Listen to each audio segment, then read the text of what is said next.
Goeiemôre, dit is die 4de Mei en my maand is 'n pragtige herfsmaand en my verwagting en vertroue is saam met u dat die Here vir ons almal 'n wonderlike maand gaan gee.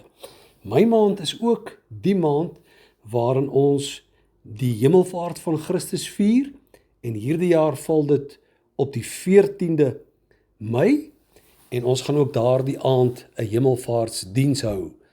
En dan 10 dae daarna, op daardie Sondag, vier ons die Pinksterfees. Dit was die geboorte van die kerk van Jesus Christus. Nou lees ons 'n baie wonderlike teksvers hier in die Nuwe Testament. Romeine 8 vers 6 in die boodskapvertaling. Mense wie se denke en dade in die greep van die sonde vasgevang is, leef in die dood. Maar mense wie se denke en dade in die greep van die Heilige Gees vasgevang is, ken ware lewe en vrede. Prof Theo het gisteraand met ons gepraat oor hoe dat die Heilige Gees in hierdie moeilike tye vir ons krag gee om te volhard en om vas te staan in die geloof. Dit lees ons mos in Handelinge 1 vers 8. Julle sal krag ontvang wanneer die Heilige Gees oor julle kom en julle sal my getuies wees. Luister net weer na hierdie teksvers.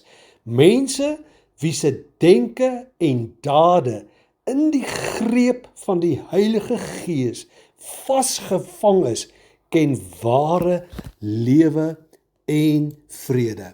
Ons lees mos ook in Johannes 16 vers 13 en in vers 8. Maar wanneer hy gekom met die Gees van die waarheid, sal hy julle in die hele waarheid lei, want hy sal nie uit homself spreek nie, maar alles wat hy hoor by die Vader, sal hy spreek en ook toekomstige dinge aan julle verkondig.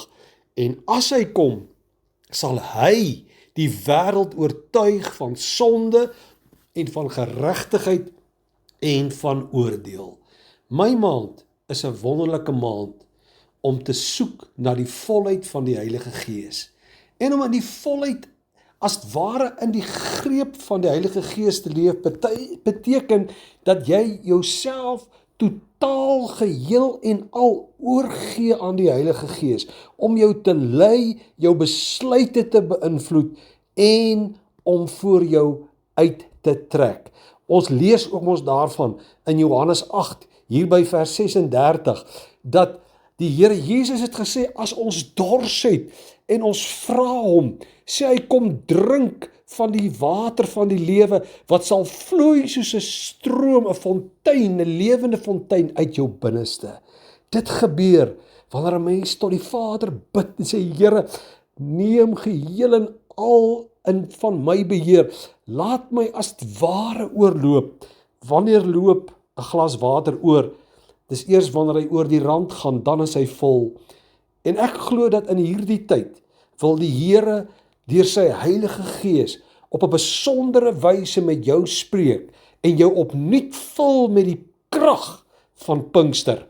Ons kyk 'n bietjie in hierdie week daarna. Mag jy met verwagting uitsien na wat die Here vir ons wil sê oor sy Heilige Gees.